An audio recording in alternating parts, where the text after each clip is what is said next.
नमस्कार दोस्तों, welcome back to my YouTube channel. आप सभी का अपने यूट्यूब चैनल में बहुत बहुत स्वागत है दोस्तों। तो ये रहे आपके हिंदी के बहुत ही महत्वपूर्ण क्वेश्चन जो कि एग्ज़ाम के लिए रहने वाले हैं, बहुत ही महत्वपूर्ण। ठीक है दोस्तों, तो चलिए दोस्तों, आपका ज़्यादा समय ना वेस्ट करते हुए हम चलते हैं इन प्रश्नों की तरफ। ठीक है दोस्तों, देखिए हिंदी के प्रश्न है आपके ये। चलते हैं पहले प्रश्न की तरफ। पहला प्रश्न कह रहा है दोस्तों, हृदयहीन का विलोम शब्द है। हृदयहीन का विलोम शब्द क्या है दोस्तों? हृदय युक्त है, सहृदय है, या फिर निर्दय है, या साहसी? दोस्तों, हृदयहीन का विलोम जो है वो सहृदय है। क्या है? सहृदय। बी ऑप्शन आपका सही होगा। ठीक है, चलते हैं आपके अगले सवाल में। अगला सवाल हमारा कह रहा है, पूर्णिमा शब्द का विलोम है। दोस्तों, पूर्णिमा का विभावरी, निशीथ, अमावस्या, या फिर कालिमा क्या है बताइए? पूर्णिमा का जो विलोम है दोस्तों वो अमावस्या होगा। क्या होगा? अमावस्या। ठीक है, सी ऑप्शन आपका सही है। आइए तीसरे नंबर सवाल पे चलते हैं। तीसरा नंबर सवाल हमारा कह रहा है दोस्तों, हिंदी भाषा में वे कौन सी ध्वनियाँ हैं जो स्वतंत्र रूप से बोली या लिखी जाती हैं? हिंदी भाषा में वे कौन सी ध्वनियाँ हैं दोस्तों जो स्वतंत्र रूप से बोली या लिखी जाती हैं? स्वर, व्यंजन, वर्ण, अक्षर? बताइए। तो वो जो ध्वनियाँ हैं दोस्तों वो स्वर हैं। क्या है? स्वर। ठीक है, ए ऑप्शन आपका सही है। आइए चलते हैं आपके अगले सवाल में। अगला सवाल हमारा कह रहा है, शब्दकोश में श्रद्धा शब्द किस शब्द के पहले आता है? बताइए। शासन, शौर्य, श्याम, श्रमिक? दोस्तों, श्रद्धा शब्द जो है वो श्रमिक शब्द के पहले आता है। ठीक है, डी ऑप्शन आपका सही होगा।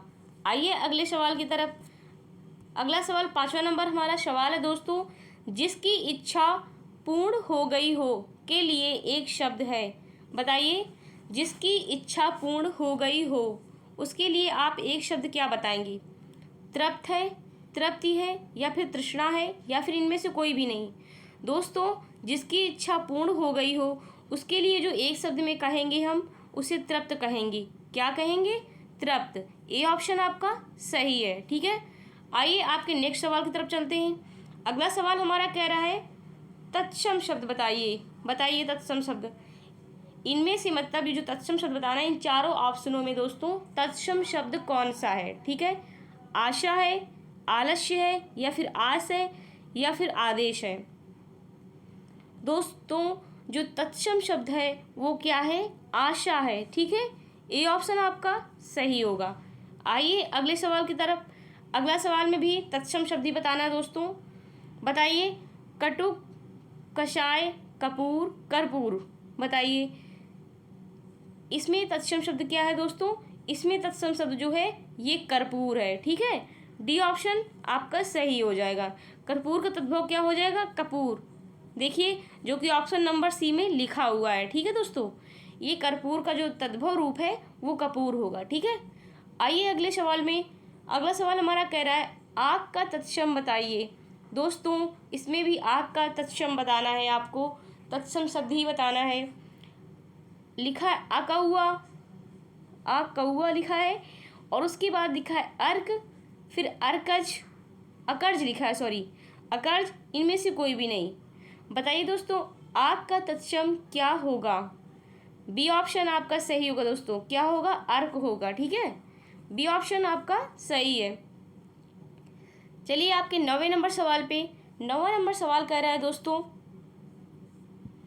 विशेषण शब्द, विशेषण जो है किस शब्द की विशेषता बताते हैं? दोस्तों, विशेषण किस शब्द की विशेषता बताते हैं? संज्ञा की, सर्वनाम की, या फिर संज्ञा और सर्वनाम की, या फिर कारक की? बताइए। विशेषण किस शब्द की विशेषता बताते हैं? दोस्तों, विशेषण जो है वो संज्ञा और सर्वनाम की विशेषता बताते हैं। ठीक है, दोनों की विशेषता बताते हैं। सी ऑप्शन आपका सही होगा। ठीक है, आइए आप नेक्स्ट सवाल की तरफ चलते हैं। अगला सवाल हमारा कह रहा है दोस्तों, जिस शब्द की विशेषता बताई जाए वह है। बताइए, जिस शब्द की विशेषता बताई जाए उसे आप क्या कहेंगे? विशेषण, विशेष, प्रविशेषण या विधेय? दोस्तों, जिस शब्द की विशेषता बताई जाए उसे हम विशेष कहेंगे। क्या कहेंगे? विशेष। ठीक है, बी ऑप्शन आपका सही है। आइए अगले सवाल की तरफ। अगला सवाल कह रहा है विशेषण के कितने प्रकार हैं? 3, 4, 2, 5। दोस्तों, विशेषण के 4 प्रकार हैं। कितने प्रकार हैं दोस्तों? 4। कौन कौन से? पहला देखिए, पहला हमारा आता है गुणवाचक विशेषण। कौन सा विशेषण? गुणवाचक विशेषण। ठीक है दोस्तों, पहला गुणवाचक विशेषण। दूसरा में देखिए, दूसरा हमारा आता है संख्यावाचक विशेषण। कौन सा दोस्तों? संख्यावाचक। ठीक है, लिखिए, आप लोग लिखिए, विशेषण, संख्यावाचक विशेषण। ठीक है, आइए तीसरे नंबर सवाल पे। तीसरा पॉइंट देखिए, तीसरे पॉइंट में कौन सा हो जाएगा दोस्तों? परिमाणवाचक। कौन सा हो जाएगा? परिमाणवाचक। ठीक है, परिमाणवाचक विशेषण। ठीक है दोस्तों, यहाँ पे लिख लीजिएगा आप लोग। और चौथा जो हमारा हो जाएगा दोस्तों, वो हो जाए संकेतवाचक या सार्वनामिक विशेषण। क्या हो जाएगा? सार्वनामिक। ये हो जाएगा हमारा सार्वनामिक विशेषण। ठीक है, इसे आप क्या कह सकते हैं दोस्तों? सार्वनामिक विशेषण। इसे हम दूसरा और क्या बोल सकते हैं दोस्तों? इसे हम संकेतवाचक भी बोल सकते हैं। क्या बोल सकते हैं? संकेतवाचक। ठीक है, सार्वनामिक को हम संकेतवाचक भी बोल सकते हैं। ठीक है दोस्तों, तो कितने विशेषण हो गए दोस्तों? गुणवाचक विशेषण, संख्यावाचक विशेषण, परिमाणवाचक विशेषण, सार्वनामिक विशेषण, और सार्वनामिक को हम संकेतवाचक भी बोलते हैं। ठीक है दोस्तों, कंप्लीट। आइए अगले सवाल की तरफ। अगला सवाल हमारा कह रहा है निम्न में कौन गुणवाचक विशेषण नहीं है? बताइए दोस्तों, गुणवाचक विशेषण नहीं है। टिकाऊ, गुजराती, लंबा, प्रतीक। दोस्तों, टिकाऊ भी क्या लिखा हुआ है? टिकाऊ। टिकाऊ जो है वो गुणवाचक विशेषण है। ठीक है, और गुजराती भी है, लंबा भी है, बट ये जो प्रतीक है ये गुणवाचक विशेषण नहीं है। ठीक है दोस्तों, डी ऑप्शन आपका सही होगा। चलिए 13 नंबर सवाल पे। 13 नंबर सवाल हमारा कह रहा है दोस्तों निम्न में गुणवाचक, इसमें भी गुणवाचक विशेषण ही देखो पूछ रहा है। ठीक है, गुणवाचक विशेषण नहीं है। देखिए दोस्तों, चारों ऑप्शन को पहले पढ़िए आप अच्छे से, उसके बाद बताइए कि इसमें गुणवाचक विशेषण कौन सा नहीं है। पतला, सच्चा, सारा, गीला। बताइए दोस्तों, इसमें गुणवाचक जो विशेषण हो जाएगा वो सारा नहीं है। क्या नहीं है? सारा। ठीक है, सी ऑप्शन आपका सही हो जाएगा। आइए अगले सवाल की तरफ। इसमें पूछ रहा है सोना का पर्यायवाची शब्द है।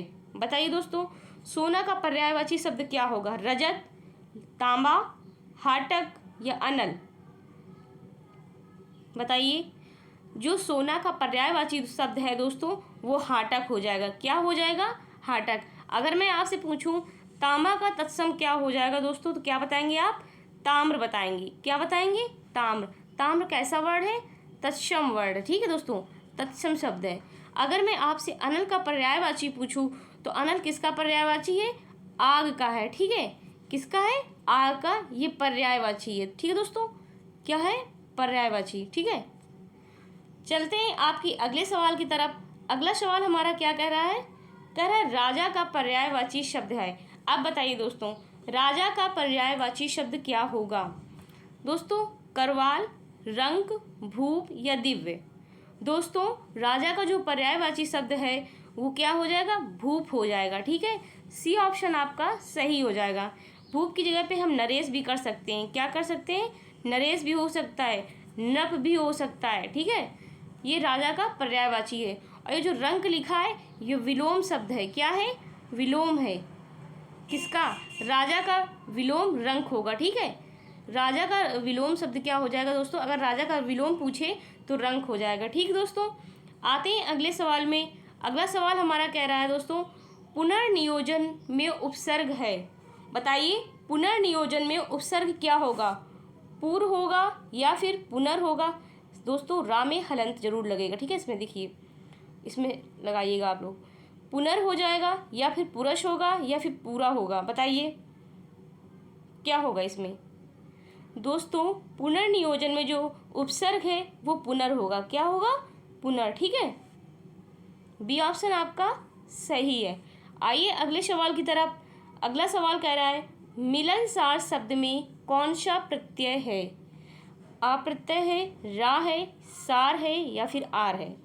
दोस्तों मिलनसार में सार प्रत्यय है, क्या है, सार प्रत्यय, ठीक है। सी ऑप्शन आपका सही है। अगले सवाल की तरफ चलिए। अगला सवाल हमारा कह रहा है दोस्तों चौकोर शब्द में कौन सा समास है। द्वंद्व समास है, द्विगु समास है, तत्पुरुष है या फिर अव्ययी भाव है, बताइए।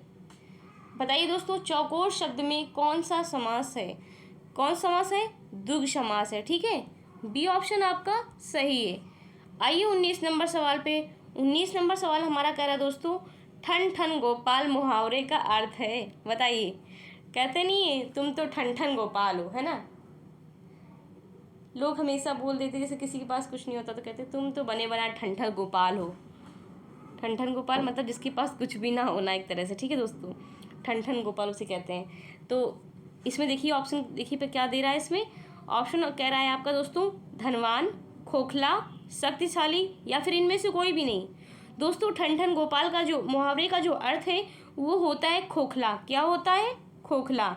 बी ऑप्शन आपका सही हो जाएगा। आइए 20वें नंबर सवाल पे। 20वां नंबर सवाल कह रहा है कनक कनक ते 100 गुनी मादकता अधिकाय में कौन सा अलंकार है। दोस्तों कनक कनक, एक कनक का अर्थ है सोना और एक कनक का अर्थ है धतूरा, क्या है, धतूरा। मतलब दोनों ही पाकर के इंसान क्या हो जाता है, बौरा जाता है। अगर सोना इंसान को ज़्यादा दे दिया जाए तो भी वो पागल हो जाएगा और धतूरा खा ले तो भी वो पागल हो जाएगा, ठीक है। तो कनक कनक ते 100 गुनी मादकता अधिकार, इसमें दो अर्थ निकल रहे हैं दोनों शब्दों में अलग अलग। तो कौन सा अलंकार हो जाएगा दोस्तों।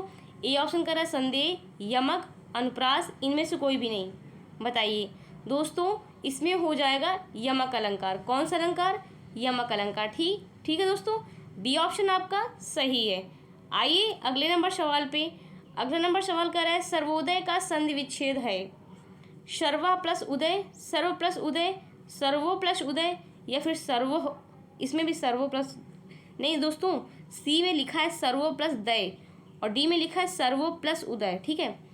तो क्या हो जाएगा, इसका संधि विच्छेद हो जाएगा सर्व प्लस उदय, क्या हो जाएगा, सर्व प्लस उदय। बी ऑप्शन आपका बिल्कुल सही होगा, ठीक है दोस्तों। ठीक है, समझ में आया। कुछ मोटिवेशन लाइन बोलिए, आप लोग बोलिए या फिर मैं बोल के सुनाऊं, बताइए। कमेंट बॉक्स में कमेंट कीजिए दोस्तों। दोस्तों कहते हैं कौन कहता है कि कामयाबी किस्मत तय करती है। कौन कहता है कामयाबी किस्मत तय करती है। दोस्तों अगर इरादों में दम हो तो मंजिलें भी झुका करती हैं, है ना। अगर इरादों में दम हो तो मंजिलें भी झुका करती हैं। दोस्तों खूब अच्छे से मेहनत करिए आप लोग, बहुत ही अच्छे से मन लगाकर पढ़ाई करिए, ठीक है। अब आते हैं हम लोग अपने सवाल की तरफ, ठीक है। आत्मनिर्भर किस समास का उदाहरण है। आत्मनिर्भर किस समास का उदाहरण है। अव्ययी भाव का है या फिर तत्पुरुष का है, कर्मधारय, इनमें से कोई नहीं। किसका है दोस्तों, आत्मनिर्भर अव्ययी भाव का है, ठीक है। ए ऑप्शन आपका सही हो जाएगा। चलिए आप अगले नंबर सवाल पे दोस्तों। अगला नंबर सवाल कर रहा है कौन सा शब्द पुल्लिंग है। दोस्तों दया, घटना, जनता, बुढ़ापा। दया एक स्त्रीलिंग है, घटना भी स्त्रीलिंग है, देखिए ये भी स्त्रीलिंग पे आएगा। और जो जनता है ये हमेशा एक वचन में ही यूज होता है, ये स्त्रीलिंग है, इसका बहुवचन हम कभी नहीं बना सकते हैं, ठीक है दोस्तों। और जो पुल्लिंग शब्द है ये बुढ़ापा। डी ऑप्शन आपका सही है, ठीक है दोस्तों। डी ऑप्शन आपका सही है। बुढ़ापा क्या है, पुल्लिंग शब्द है, ठीक है दोस्तों। आइए अगले नंबर सवाल पे। अगला नंबर सवाल कह रहा है निम्न में स्त्रीलिंग नहीं है। इसमें स्त्रीलिंग कौन सी नहीं, बताइए आप। आयु, आय, आग या फिर आंगन। आयु बढ़ गई, आय बढ़ गई, ऐसे बोलते हैं ना। आग लग गई, है ना दोस्तों। आंगन बड़ा है ना। तो क्या हो गया, स्त्रीलिंग क्या नहीं है, डी ऑप्शन। डी ऑप्शन आपका सही होगा। ठीक है दोस्तों, आइए अगले नंबर सवाल पे। निम्न में कौन सा शब्द अरबी नहीं है? अमीर, आदमी, आदत, अफसर। अरबी शब्द जो नहीं है दोस्तों वो क्या नहीं है, अफसर नहीं है। क्या नहीं है, अफसर। ठीक है, डी ऑप्शन आपका सही है। 26 नंबर सवाल पे देखिए क्या दे रहा है। कह रहा है चाय किस भाषा का शब्द है? जापानी का, चीनी का, पुर्तगाली का या फिर रूसी का। दोस्तों जो चाय शब्द है वो चीनी शब्द है। कैसा शब्द है, चीनी शब्द है। ठीक है, बी ऑप्शन आपका सही है।